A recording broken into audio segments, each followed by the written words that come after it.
સંકટ ચોથનું વ્રત વદ પક્ષમાં આવતું ગણપતિજીને પ્રસન્ન કરવાનું અને ગણપતિજીના આશીર્વાદ મેળવવાનું સૌથી ઉત્તમ વ્રત માનવામાં આવે છે. આમ તો સુદ પક્ષમાં પણ ગણપતિજીનું વિનાયક ચતુર્થીનું વ્રત આવે છે, એ પણ એટલું જ ફળદાયી માનવામાં આવે છે. પરંતુ બધા પોતપોતાની શ્રદ્ધા પ્રમાણે ભગવાનના વ્રત પૂજા વિધિ કરે છે. આ વ્રત કરવું એ સહેલું નથી. આખો દિવસ અનાજ ખાવાનું હોતું નથી. ફરાળ કે ફળ ફ્રૂટ લઈ શકાય છે, પરંતુ રાત્રે ચંદ્રદેવના દર્શન થયા પછી જ ત્યાં સુધી અનાજ લેવામાં આવતું નથી. ચંદ્રદેવના દર્શન થાય પછી જ એકટાણું કરાય છે. આ વ્રતનું વિધાન છે એવું, એટલે આ વ્રત કરવું કઠણ છે. પરંતુ જે લોકો આ વ્રત કરે છે તેને ભગવાન ગણેશ વ્રત કરવાની શક્તિ અપાર આપે છે, જેથી વ્રત પૂરા થાય છે. ગણપતિજી વિઘ્નહર્તા દેવ છે. કોઈ પણ શુભ મંગલ કાર્યમાં તેમની પૂજા પહેલી થાય છે. દરેક કાર્યના વિઘ્ન દૂર કરવાવાળા દેવ શ્રી ગણેશ જે માટે તેમને વિઘ્નહર્તા દેવ કહેવાય છે. માતા પાર્વતી અને ભગવાન શંકરના સુપુત્ર અને ગણપતિજી રિદ્ધિ સિદ્ધિના પરમેશ્વર છે તથા લાભ અને શુભના પિતા છે. તેમનું વાહન ઉંદર છે અને લાડુ એમને મોદક તેમને અતિશય પ્રિય છે.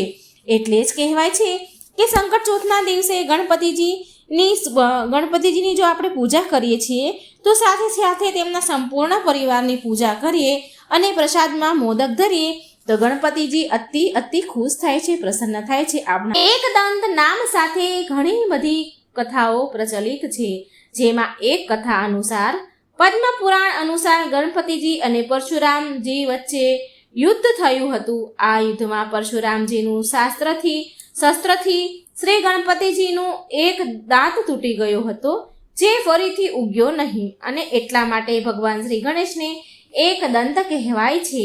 અને બીજી કથા અનુસાર એવું કહેવાય છે કે રાવણ અને ગજાસુર સાથે યુદ્ધ કરતા તેમનો દાંત તૂટી ગયો હતો. જ્યારે બીજી કથા પ્રમાણે એવું કહેવાય છે કે મહાભારતના રચિતા વેદવ્યાસજી છે, પરંતુ ગણપતિજીએ સંપૂર્ણ મહાભારત લખી હતી. અને જ્યારે ગણપતિજી મહાભારત લખતા હતા ત્યારે તેમની કલમ તૂટી ગઈ, અને જ્યારે તેમને બીજી કલમની જરૂર પડી ત્યારે તેમણે પોતાના દાંત વડે મહાભારત લખી હતી. અને 3 વર્ષ મહાભારત લખવાનું લેખન કાર્ય ભગવાન શ્રી ગણેશે સંપૂર્ણ પૂરું કર્યું હતું. આવી રીતે અલગ અલગ કથા પ્રમાણે ભગવાન શ્રી ગણેશનું નામ એકદંત પડ્યું અને એકદંત નામે ઓળખાયા. જે લોકો સંકટ ચોથનું વ્રત કરે છે તે લોકોને સવારે વહેલું ઉઠી નાહી ધોઈને નિત્ય કર્મ કરી સૂર્યદેવને અર્ધી આપીને ઘરના મંદિરમાં જો ગણપતિજીની મૂર્તિ હોય તો પૂજા કરવી. આપણા બધા જ ઘરોમાં લગભગ ગણપતિજીની મૂર્તિ કે ફોટો જરૂર હોય છે, માટે એમની પૂજા કરવી. ભગવાન શ્રી ગણેશજીની મૂર્તિને પંચામૃત અને શુદ્ધ જળથી સ્નાન કરાવી, નવા વસ્ત્ર પહેરાવા, નવી જનોઈ પહેરાવી, અને પછી ભગવાન શ્રી ગણેશને દુર્વા અતિ પ્રિય છે તો દુર્વા અર્પણ કરવા, લાલ રંગના ફૂલ પણ અર્પણ કરવા. કહેવાય છે કે જાસૂદનું ફૂલ ભગવાન શ્રી ગણેશને અતિશય પ્રિય છે. જાસૂદનું ફૂલ ચડાવવું, ગુલાબનું ચડાવવું, લાલ રંગના ફૂલ ચડાવાય, સફેદ અને પીળા રંગના ફૂલ પણ ચડાવી શકાય છે. ભગવાનને દુર્વા અતિ પ્રિય છે એટલે એ તો જરૂર અર્પણ કરવા. અને લાડુ મોદકનો પ્રસાદ પણ ધરાવો. ઘરે બને તો ભલે, અને ન આવડે તો બહારથી પ્રસાદ લાવીને પણ ધરાવી શકાય છે. ભગવાનની પૂજા કરવી, આરતી કરવી, પછી થાળ ધરાવો અને પછી એ પ્રસાદ બીજા બધાને વહેંચી દેવો. સાંજે ચંદ્ર દર્શન કરવા, ભગવાન શ્રી ગણેશની કથા સાંભળવી, બની શકે તો ગણપતિજીના પાઠ, ઘણા બધા પાઠ છે એ પાઠ કરવા. અને ન હોય પાઠની બુક્સ કે કંઈ ન હોય તો ગણેશ મંત્ર જાપ જરૂર કરી શકાય છે.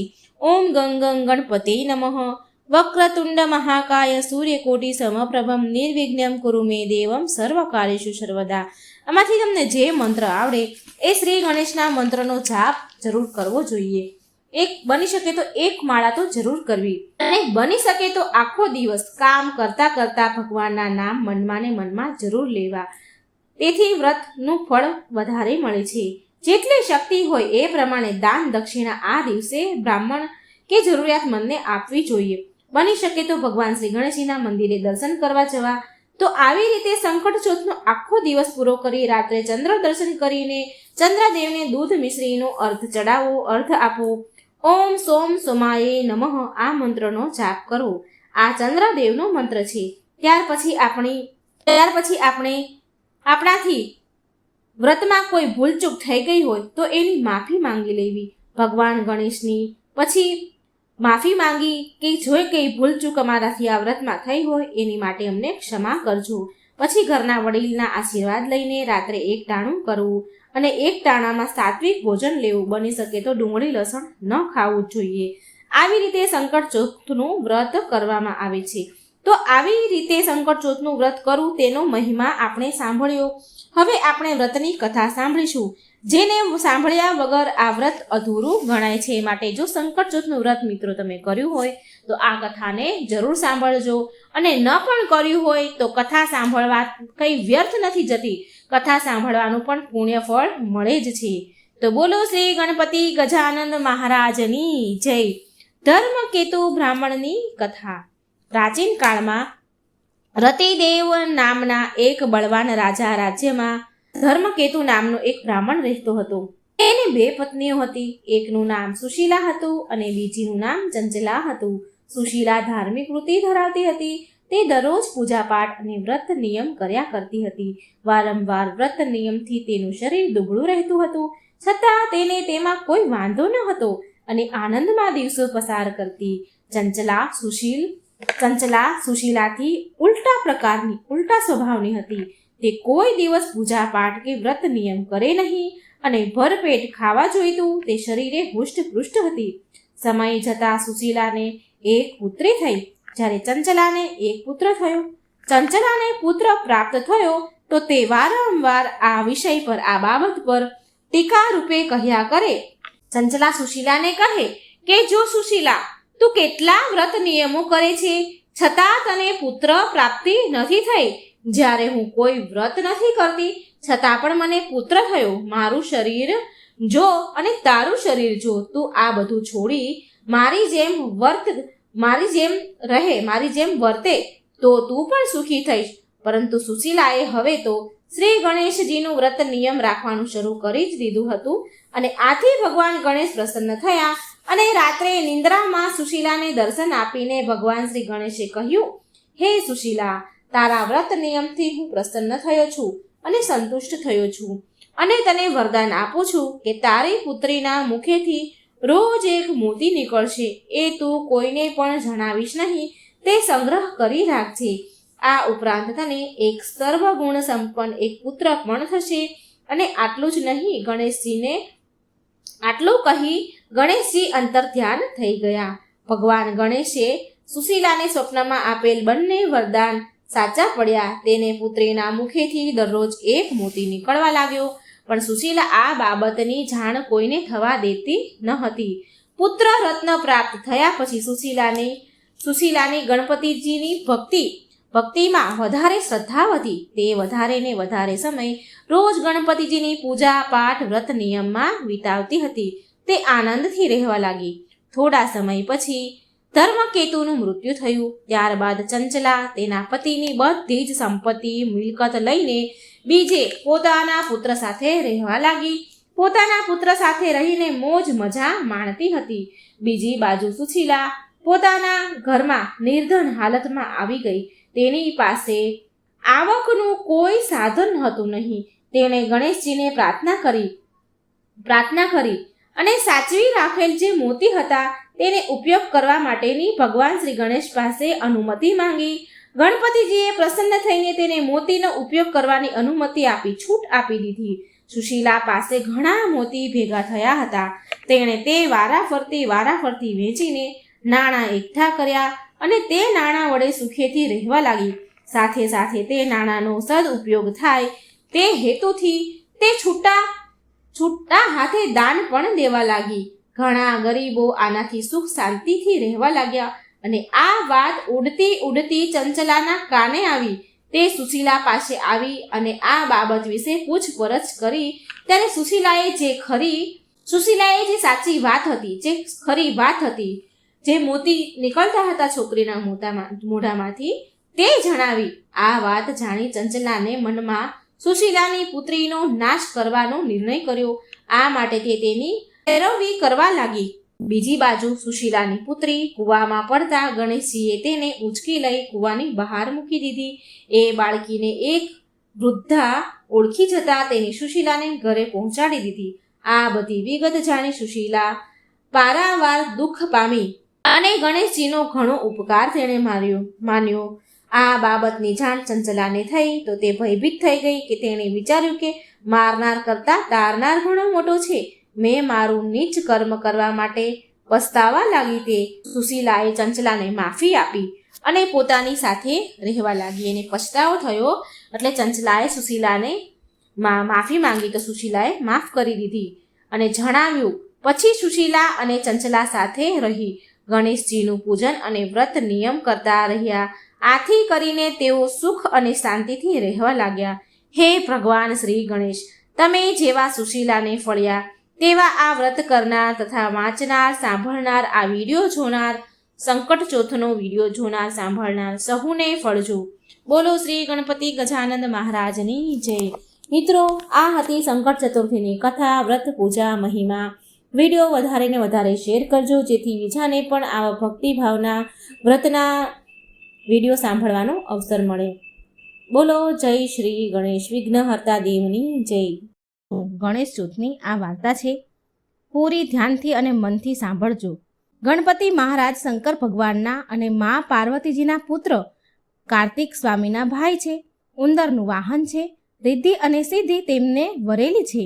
કોઈ પણ સારો પ્રસંગ હોય, ધાર્મિક પ્રસંગો હોય તો ગણપતિ મહારાજની પહેલી પૂજા કરવી પડે. રીજે તો લાડુ આપે અને ખીજે તો સૂંઢ ફટકારે એવા આ ગણપતિ મહારાજ સર્વ દેવોમાં આ એક જ દેવ એવા કે પોતાના હાથમાં શસ્ત્ર રાખે નહીં પરંતુ લાડુ રાખે. એક દિવસ ગણપતિજી દેવલોકમાં કૈલાસ જતા હતા. એવામાં જ્યાં ચંદ્રની પાસેથી નીકળ્યા કે ચંદ્ર ગણપતિજીનું ગણેશજીનું આવું સ્વરૂપ જોઈને ખીખી કરીને હસવા લાગ્યા. એને ઠેકડી કરવાનું મન થયું અને બોલ્યા, વાહ ભાઈ વાહ, મોટું પેટ અને લાંબી સૂંઢ. આમ ચંદ્ર મશ્કરીમાં બોલ્યો અને ફરી હસવા લાગ્યા. પરંતુ ગણપતિ મહારાજ કાંઈ બોલ્યા નહીં અને આગળ ચાલવા લાગ્યા. ત્યાં તો પેલો ચંદ્ર ફરીથી ઠેકડી કરવા લાગ્યો. મશ્કરી કરે છે અને હસવા લાગ્યો ને બોલ્યા, એ દુંદાળા દેવ, આમ ઉંદરની સવારીએ ઠચુક ઠચુક જાવ છો તે ક્યારે કૈલાસ પર પહોંચશો? લ્યો કોઈ ઝડપી વાહન આપું. ગણપતિજી આ વખતે પણ શાંત રહ્યા. ઢીખળે ચડેલો ચંદ્ર પોતાનો વિવેક ચૂકી ગયો. વાણી કડવી રાખી કડવી વખ જેવી થઈ અને બુદ્ધિહીન થઈને બોલ્યો, બહાર તો આવા દેખાવ છો એ તો જાણ્યું, પરંતુ બોલતા પણ નથી. તે શું મૂંગા પણ છો? તમે મૂંગા પણ છો? આટલું સાંભળતા જ ગણપતિજીની આંખો તો લાલ પીળી થવા લાગી, લાલ ચોળ થઈ ગઈ. એમને થયું, હવે હદ થાય છે. આ ચંદ્ર પોતાના રૂપના અભિમાનમાં છકેલો છે. હવે તેને શિક્ષા આપવી જ પડશે. આમ વિચાર કરી ગણપતિ મહારાજ ક્રોધે ભરાઈને બોલ્યા, હે ચંદ્ર, તું તારા રૂપના અભિમાનમાં છકેલો છું, પણ યાદ રાખ, મારો તને શ્રાપ છે કે આજે ભાદરવા સુદ ચોથના દિવસે ત્રણેય લોકમાં વસનારા સર્વ કોઈ તારી સામે નહીં જુએ અને કદાચ કોઈ જોશે તો તે મહા મુશ્કેલીમાં આવી પડશે. શ્રાપ સાંભળતા જ ચંદ્રનો ગર્વ ઓગળી ગયો. તેને થયું, અરર, આ તો મારાથી અવિવેક થઈ ગયો. અભિમાનમાં મેં વાણીનો સંયમ પણ નહીં રાખ્યો. વાણીનો સંયમ પણ રહ્યો નહીં.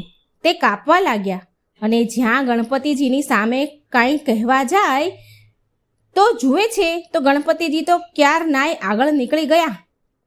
ચંદ્રને પસ્તાવો થવા લાગ્યો, પણ હવે શું થાય? ચંદ્રને એવી ભોઠપ લાગી કે તે છુપાઈ ગયો અને અંધકાર છવાઈ ગયો. અને અચાનક અંધકાર છવાવાથી ભારે અંધાધૂંધી ફેલાઈ. દેવ પણ ગભરાઈ ગયા.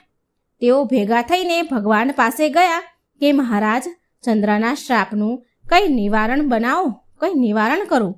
ભગવાન કહે, દેવતાઓ સાંભળો, આ તો ગણેશજીનો શ્રાપ છે, માટે તેમના સિવાય શ્રાપનું નિવારણ કોઈ ન કરી શકે. માટે આપ સર્વ ગણપતિજી પાસે જાઓ. વળી ગણપતિજી તમારા ઉપર ખુશ થાય તેવો કોઈ રસ્તો હું તમને બતાવું છું, તે સાંભળો. તમે બધા ચંદ્ર પાસે જઈને એને કહેજો કે ભાદરવો માસ બેસે એટલે સુદ એકમથી સુદ ચોથ સુધી ગણેશ ચોથનું વ્રત કરે. અને એ વ્રતની વિધિ આ પ્રમાણે છે. સૌ પ્રથમ ગણપતિજીની સોનાની મૂર્તિ બનાવવાની. જો સોનાની ન બનાવો તો સ્થિતિ પ્રમાણે કોઈ પણ ધાતુની બનાવી, અને એ પણ શક્ય ન હોય તો ગણપતિજીની છબી લેવી. પછી એકમથી ચોથમાં જે દિવસે શુભ હોય તે દિવસે સારા ચોઘડિયામાં ગણેશજીની સ્થાપના કરવાની. પછી તેનું પૂજન કરવાનું, લાડુ નૈવેદ્ય ધરાવવા. પછી વાજતે ગાજતે એ દિવસે સાંજે ગણપતિજીની મૂર્તિને જળમાં પધરાવી એ દિવસે બ્રાહ્મણોને જમાડવા, દાન કરવું. આમ કરવાથી ગણપતિ મહારાજની કૃપા ચંદ્ર ઉપર થશે. ગણપતિ મહારાજ તેના ઉપર પ્રસન્ન થશે અને તેના શ્રાપનું નિવારણ પણ થઈ જશે. દેવતાઓના કહેવાથી ચંદ્રએ ગણેશ ચોથનું વ્રત કર્યું, વિધિ પ્રમાણે વ્રત કર્યું અને ગણપતિજીને પ્રસન્ન કર્યા. ગણેશજી તેના ઉપર પ્રસન્ન થયા. ચંદ્રએ ગણપતિજીની ક્ષમા માંગી ત્યારે ગણેશજીએ એની ઉપર કૃપા કરીને કહ્યું, હે ચંદ્ર, તું મારા શ્રાપથી મુક્ત નહીં જ થાય, પણ તે મારું વ્રત કર્યું છે તેથી હું તારા ઉપર પ્રસન્ન થયો છું અને તેથી હું તને આપેલા શ્રાપને હળવો બનાવું છું. આજથી જે મનુષ્ય ભાદરવા સુદ બીજના ચંદ્રનું દર્શન કરીને પછી સુદ ચોથના દર્શન કરશે તો તેને કોઈ પણ જાતની મુશ્કેલીઓ નહીં આવે, પણ ફક્ત સુદ ચોથના દિવસે જ દર્શન કરશે તો તેની મુશ્કેલીઓ આવ્યા વગર નહીં રહે. અને આજ પછી ભાદરવા સુદ ચોથના દિવસે વિધિપૂર્વક જે કોઈ મારું વ્રત કરશે તેના ઉપર હું પ્રસન્ન રહીશ અને તેના સંકટોનું નિવારણ કરીશ. હે ગણપતિ મહારાજ, આપનું વ્રત કરનારને, સાંભળનારને, કથા સાંભળનારને આપ જેવા ફળ્યા તેવા આજે અમો બધાને ફળજો. બોલો ગણપતિ મહારાજની જય. આ દિવસો દરમિયાન ભગવાન શ્રી ગણેશની કથા સાંભળવાનો ખૂબ જ મહિમા છે. ભગવાન પ્રસન્ન થાય છે, વિઘ્નહર્તા દેવ પ્રસન્ન થાય તો શું વાત જ કરીએ આપણે. એ આપણા બધા સંકટો, મુશ્કેલીઓ, વિઘ્નો દૂર કરે અને સુખ સમૃદ્ધિ રીતિ સિદ્ધિ પ્રદાન કરે. તો મિત્રો, આપણે પૂરા મનથી ધ્યાનથી આ વાર્તા સાંભળજો. શ્રી ગણેશની અતિ પવિત્ર પુણ્યશાળી આ વાર્તા છે. અને વિડીયો સારો લાગે તો મિત્રો લાઈક કરજો, શેર કરજો, આ ચેનલને સબસ્ક્રાઈબ કરવાનું ભૂલશો નહીં. બોલો ગણપતિ મહારાજની જય, ગજાનંદ ગણપતિની જય, ઓમ નમઃ શિવાય, શિવ શક્તિની જય. આજે આપણે ગણેશજીનો મહિમા વ્રત કથા સાંભળીશું. આ કથાના માધ્યમથી ખબર પડશે કે કેવી રીતે ગણપતિજી એના ભક્તની રક્ષા કરે છે, એમના ભક્તો પર કોઈ આંચ નથી આવવા દેતા. મિત્રો, તમને બધાને કથા સંભળાવું એ પહેલા હું તમારા બધા જ માટે ભગવાન શ્રી ગણેશજીને પ્રાર્થના કરું છું કે હે પ્રભુ, જે પણ આ કથા વિડીયો પૂરી શ્રદ્ધા સાચા મનથી સાંભળે તેને મનોવાંછિત ફળ આપજો. અને જે વિડીયો લાઈક કરે, ગણપતિ બાપાનું નામ કોમેન્ટમાં લખે, તેમની હંમેશા મદદ કરજો. જે આ ચેનલ સબસ્ક્રાઈબ કરે તેના ઉપર ક્યારેય સંકટ ન આવવા દેતા. મિત્રો, ચાલો આપણે સાંભળીએ કથા. બહુ સમય પહેલાની વાત છે. ભારતના એક નાના એવા ગામમાં ગોપાલ નામનો એક ગરીબ ખેડૂત તેની પત્ની સાથે રહે. ગોપાલ બહુ સાધારણ અને મહેનતુ પરિશ્રમ કરનારો વ્યક્તિ હતો, પણ એની ગરીબીએ એના જીવનને કઠણ બનાવી દીધું હતું. ખેતરમાં મહેનત કર્યા છતાં પણ એનો પાક ખરાબ થઈ જતો કે પછી સુકાઈ જાય અને પૂરી રીતે પાક નષ્ટ પામતો. તેની પાસે જીવનની કોઈ વિશેષ સુવિધા ન હતી, પણ ગોપાલનો એકમાત્ર સહારો હતો એની અપાર શ્રદ્ધા અને ભગવાન ગણેશ પરનો વિશ્વાસ. ગામના દરેક ખૂણામાં ગણપતિજીના મહિમાની ચર્ચા થતી. ગોપાલના ગામમાં એક પ્રાચીન જૂનું ગણપતિજીનું મંદિર હતું, જ્યાં ગામના લોકો નિયમિત રૂપથી પૂજા પાઠ કરવા આવતા હતા. પણ ગોપાલની ભક્તિ બધા કરતા અનોખી હતી, અલગ હતી. તેની ભક્તિ એટલી ઊંડી, ગાઢ હતી કે રોજ ભગવાન સામે આવીને કલાકો સુધી બેસે અને એમની સાથે મનથી વાતો કરે. માનો કે જેમ કે ભગવાન ગણેશ એની સાથે જ બેઠા હોય અને એની બધી જ વાત સાંભળી રહ્યા હોય. એવી રીતે ગોપાલ રોજ મંદિરમાં જઈ વાત કરે. ગોપાલ ભગવાન ગણેશને એના મિત્ર અને માર્ગદર્શક અને રક્ષક માનતો હતો. જ્યારે પણ એના જીવનમાં કોઈ કઠણાઈ આવે તો એ ભગવાન ગણેશની પાસે આવીને બધી વાત કરે, એના મનની બધી હાલત રજૂઆત કરે. ગોપાલની પત્ની લક્ષ્મી પણ એક ધર્મપરાયણ હતી. એ પણ ગણેશજીની પૂજા કરતી હતી, પણ ગોપાલની જેમ એની ભક્તિ એટલી ગાઢ ન હતી. એક દિવસ ગોપાલ અને લક્ષ્મી એની નાની એવી ઝૂંપડીમાં બેઠા હતા. ત્યારે ગોપાલ લક્ષ્મીને કહે છે કે લક્ષ્મી, આપણા જીવનમાં ભલે ગમે તેટલી કઠણાઈઓ, બાધાઓ, સંકટો આવે, પણ હું જાણું છું કે ભગવાન ગણેશજી આપણી મદદ જરૂર કરશે. બસ આપણે એના ઉપર વિશ્વાસ રાખવો પડશે.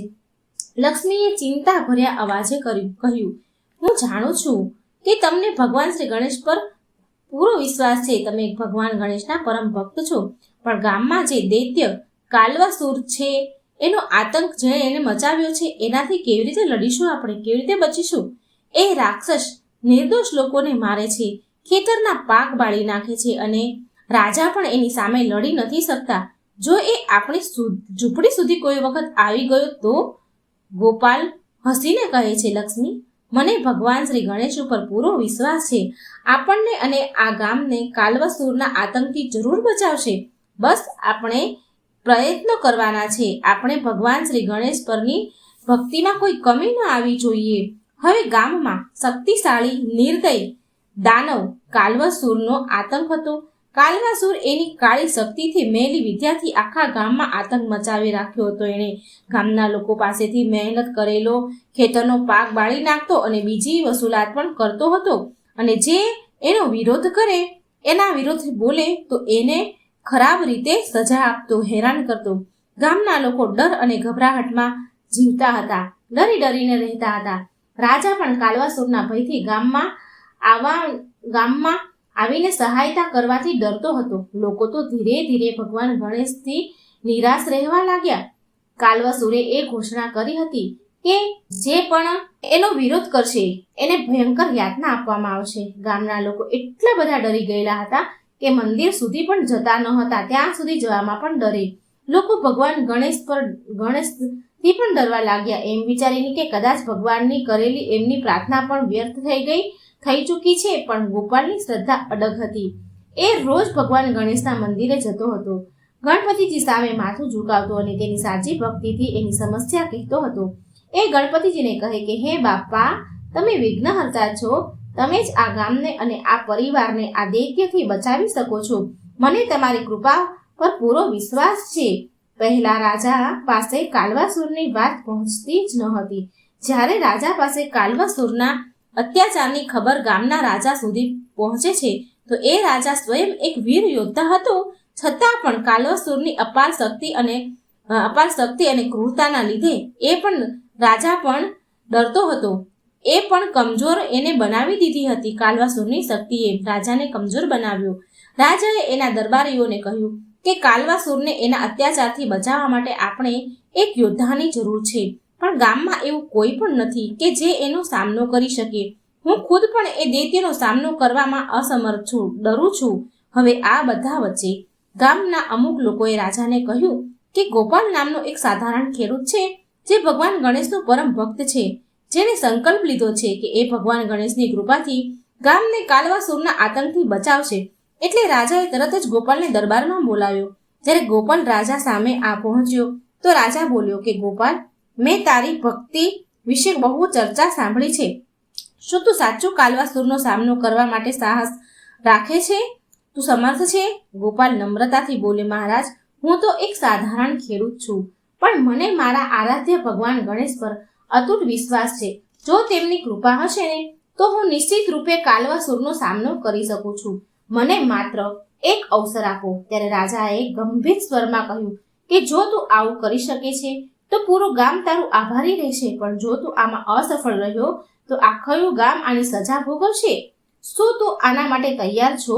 ગોપાલ કહ્યું, દ્રઢ વિશ્વાસે કહ્યું, મહારાજ, હું પૂરી રીતે તૈયાર છું. ભગવાન ગણેશની કૃપાથી હું આ સંકટનો સામનો કરીશ. હવે ગોપાલ તૈયાર થઈ ગયો અને ધીરે ધીરે ગણેશ ચોથનો પવિત્ર દિવસ આવ્યો.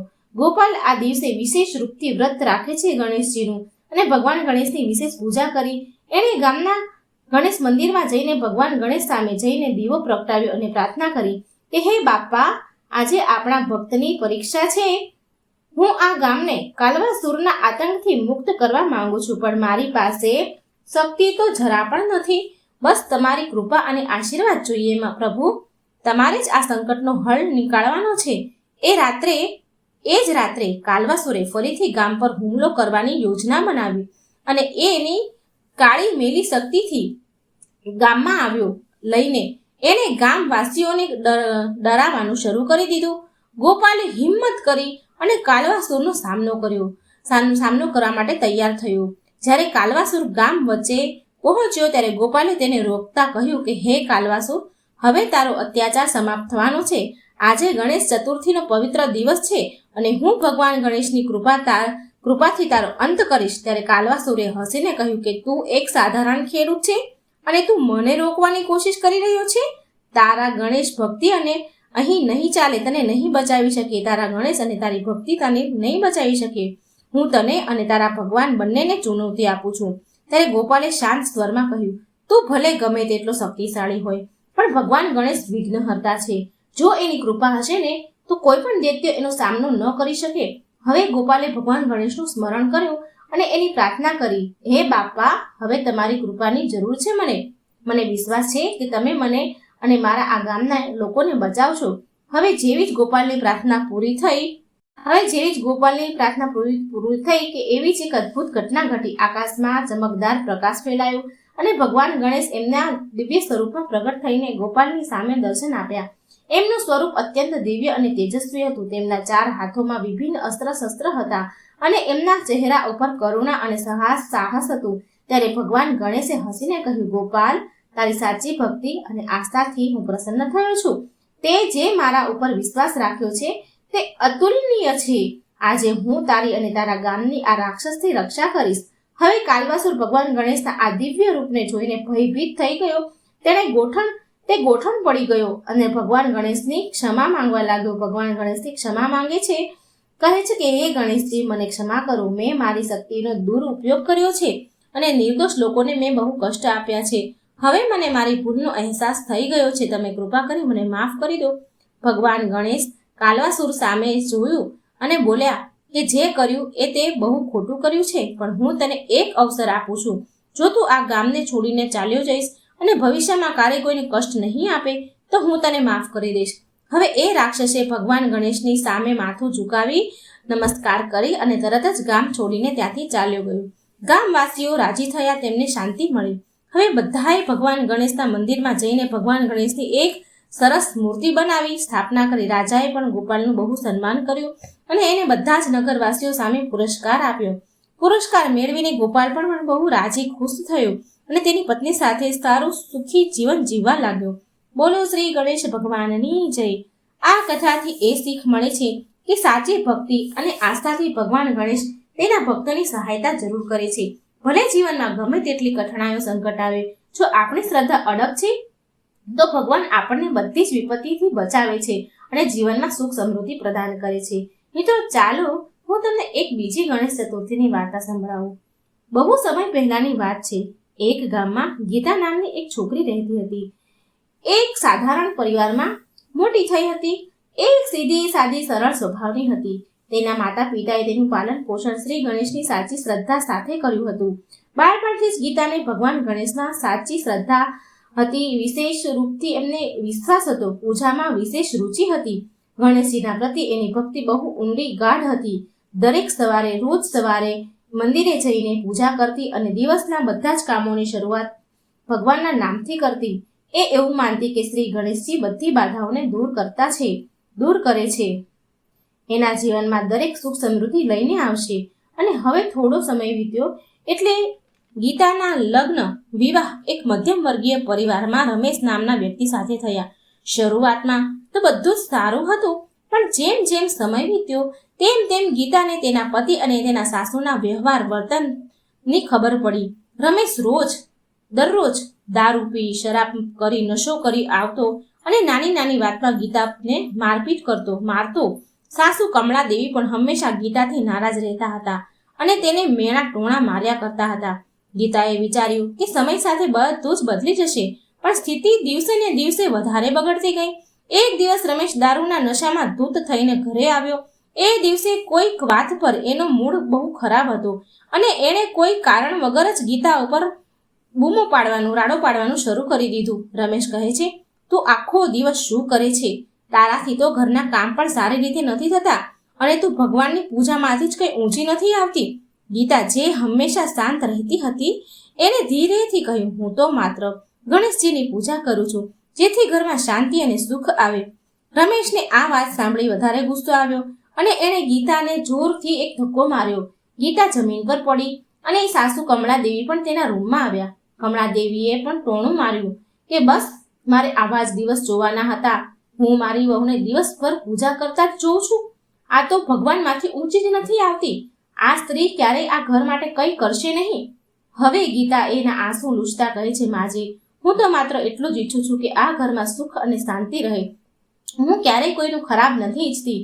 પણ રમેશે અને તેની સાસુએ એની એક પણ વાત ન માની કે ન સાંભળી અને એને ઘરેથી બહાર કાઢી મૂકી.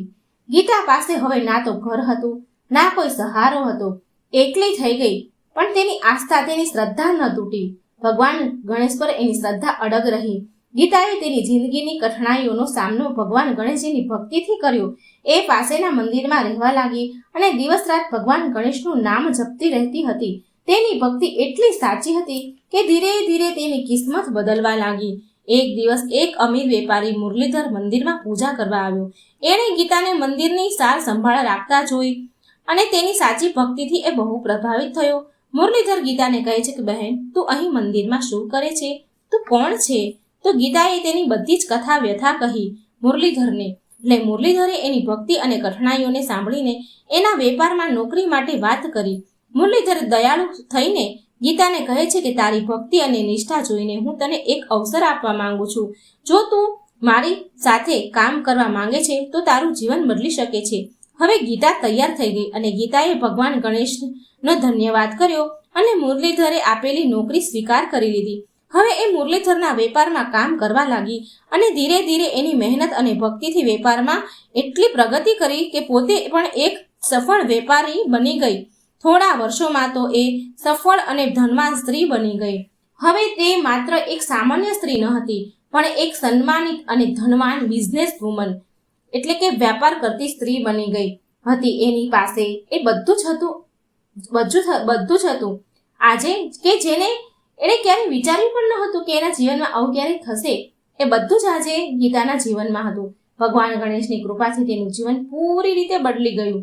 આ તરફ બીજી બાજુ રમેશ અને તેની માતા કમળાદેવીનું જીવન બહુ ખરાબ હાલતમાં ચાલી રહ્યું હતું. રમેશનો વેપાર પૂરી રીતે ઠપ થઈ ગયો અને એની જે દારૂની લત હતી, શરાબની, તેની લીધે હાલત તેની વધારે ખરાબ થઈ ગઈ હતી. સાસુ કમળાદેવી પણ એને કડવા સ્વભાવના કારણે એકલી રહી ગઈ હતી. બંનેને હવે ગીતાની બહુ યાદ આવતી હતી, પણ શરમના મારે ગીતાથી માફી માંગવાની હિંમત નહોતી એ લોકોમાં. એક દિવસ રમેશને ખબર પડી કે ગીતા હવે એક શહેરની સૌથી મોટી સફળ સ્ત્રી એટલે કે બિઝનેસ વુમન બની ગઈ છે. ત્યારે એણે નક્કી કર્યું કે એ ગીતાને મળશે અને એની માફી માંગશે. એ એની માં કમળાદેવી સાથે ગીતા પાસે ગયો અને એ જ્યારે ગીતાને મળ્યો તો ગીતા એમને જોઈને આશ્ચર્ય પામી ચોંકી ગઈ. હવે એની આંખોમાં કોઈ નારાજગી ન હતી. હવે રમેશ રડતા રડતા કહે છે કે ગીતા, મને માફ કરી દે. મેં તારી સાથે બહુ અન્યાય કર્યો છે. હું તારો પ્રેમ અને સન્માન ક્યારેય સમજી ન શક્યો. મને હવે મારાથી જ નફરત, ઘૃણા થઈ રહી છે. હવે ગીતાની સાસુ પણ કરગરતા બોલી, બેટા, હું પણ તારાથી માફી માંગુ છું. મેં તારા પર વગર કારણના અત્યાચાર કર્યા છે. મને ભાન ન થયું કે તું કેટલી સાચી અને સારી હૃદયની છે. હવે તો ભગવાને તારા ઉપર કૃપા કરી છે, મને માફ કરી દે. ગીતાએ એમની વાતો સાંભળી અને થોડી વાર તો એ એકદમ શાંત રહી. પછી એણે કહ્યું કે માજી, મેં હંમેશા ભગવાન ગણેશ પર વિશ્વાસ કર્યો છે અને એમણે મારા બધા સંકટ દૂર કર્યા છે. આજે તમે બંને મારી સામે માફી માંગો છો અને હું તમને માફ કરી દઉં છું. પણ હવે મારું જીવન બદલી ગયું છે. હું એક સ્વતંત્ર અને આત્મનિર્ભર છું. રમેશ અને કમળાદેવી ગીતાની આ વાત સાંભળીને તેમને બહુ શાંતિ મળી, પણ તેમને ફરી ગીતાના જીવનમાં ફરી પાછા આવવાની આશા નથી રાખી. ગીતાએ એના જીવનમાં માત્ર આર્થિક રૂપથી સફળતા નથી મેળવી, પણ ઉપરથી તેણે માનસિક અને આત્મનીય શાંતિ પણ મેળવી છે. ભગવાન ગણેશની કૃપાથી એણે એના જીવનમાં દરેક દુઃખોનો સામનો કર્યો છે અને બધી જ ચુનૌતી પર વિજય મેળવ્યો છે. એણે એ શીખવાડ્યું કે સાચી ભક્તિ અને નિષ્ઠા મહેનતથી બધી જ બાધાને પાર કરી શકાય છે. રમેશ અને કમળાદેવીને તેની ભૂલો ઉપર પસ્તાવો થયો અને ગીતા સાથે કરેલા કુકર્મોનો અહેસાસ થયો. રમેશ એના જીવનમાં સુધારો લાવવાની કોશિશ કરે પણ એને ક્યારે એ સન્માન અને પ્રેમનો હકદાર ન સમજવામાં આવ્યો જે ગીતાએ એક સમયે તેને આપ્યો હતો. ગીતાની આ કથા એ સંદેશ આપે છે આપણને બધાને મિત્રો કે ભગવાનમાં આસ્થા રાખવાથી જ બધા સંકટોનો રસ્તો નીકળે છે. કઠણાઈઓ ભલે ગમે તેટલી હોય, મુશ્કેલો ભલે કેટલી પણ મોટી હોય, સાચા મનથી અને ભક્તિથી ભગવાનની કૃપા જરૂર મળે છે. જો આપણે વિશ્વાસ રાખીએ ભગવાન પર તો ભગવાન કૃપા જરૂર કરે છે. ગીતાની સાચી ભક્તિ અને આસ્થાએ માત્ર તેના જીવનને જ નહીં ઉજ્જવળ કર્યું પણ તેણે બીજાને માફ કરવાની પણ આપણને સમજણ આપી, તાકાત આપી.